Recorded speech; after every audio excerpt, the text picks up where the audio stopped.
The proposed modification to the National Credit Act has sparked concerns since it may result in the blacklisting of those who owe money to the National Student Financial Aid Scheme.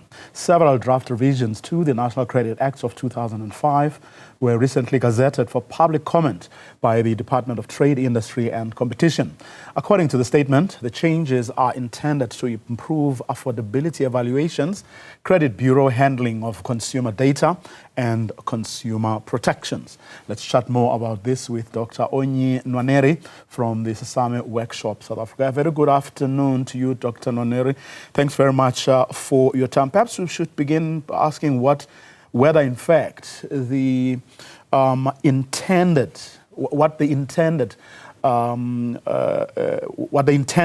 of these modifications are to begin with. Thank you for having me.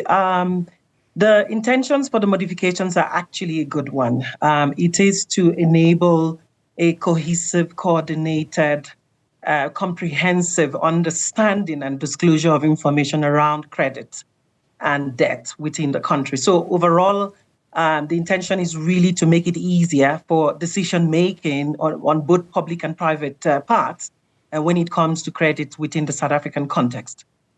Well, perhaps whether we call them unintended consequences, but the fear that many people are now raising that you are going to discriminate against poor students who cannot afford to pay off their debts. No, absolutely. There is the unintended consequence of this modification because we are sitting in a country where over 60% of young people are unemployed. If you look at our youth unemployment rate, it is skyrocketing. And again, this is a very conservative number. We're sitting in a country with 30% overall unemployment, with an extended definition of over 40% going to 45%.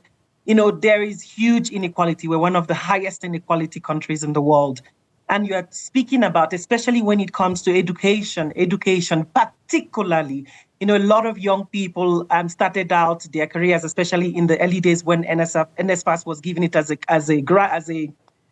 student debt or student credit or loan in terms of that. Then there's a lot of people that would be affected negatively as a result of this modification, even though it's well intended, it is good for the economy, but it's also an opportunity. I think it's a great opportunity on many levels. But then, if the intentions are good, as you say, it should then be easy for people to find one another around the question of students who cannot afford to pay their debts. Absolutely. I think that there are two things that we need to think about as a country. We need to think about all the context in which our people find themselves. When you give credit to someone who is a student, especially a young student trying to improve their life, using education as a powerful tool, like Ntate Mandela said, you are investing in potential. You are saying, I'm giving you this credit with the intention that you're going to potentially get into employment so you can pay it back. And so there is a need in this debate to look at what are the exclusions in terms of this particular modification, that as much as we want all of the information and it should be publicly available to enable decision-making to be better, but people must not be penalized for those kind of exposure, especially if they haven't, had the opportunity to sort of solve for those kind of credit that was given to them. But also there's an opportunity to reward people who have done that well. There shouldn't be any discrimination on the basis of student debt, but there should also be an opportunity to reward those who have taken those. And I know it's a tough act to balance. I think it's a balancing act, and there's an opportunity for people to find themselves and to find a way that works for South Africa with all of its uniqueness. Now, public comments are meant to close on the 12th of September, which is in a few days' time. We have had the ministry saying it is sensitive to this particular issue. But as far as you are aware, are they as listening? In other words, those who have the power to actually do something about this, From where you are sitting, are they alive to this reality, and are they prepared, perhaps more importantly, to actually deal with this concern?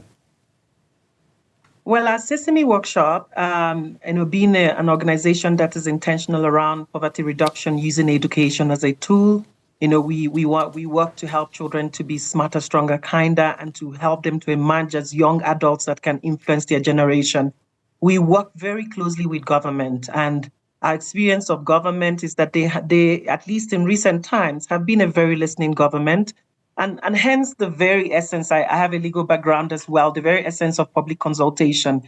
The reason why I think the feedback that we are getting is good for government to hear.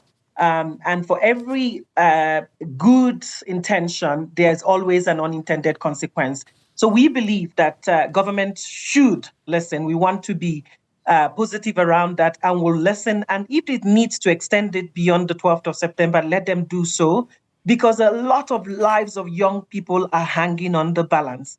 Their ability to access financial services, their ability to access to work in financial services related, or even retail where credit is important. Jobs are scarce.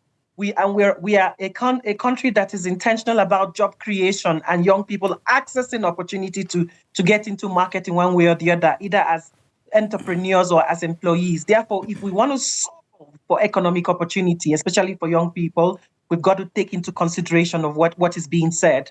And we believe that government is a listening one, especially with the government of national unity. They will listen, and they will come up with ways to enable discrimination not to happen, especially in the educational sector. Dr. Nwaneri, let me thank you very much for your time from the Sesame workshop, South Africa.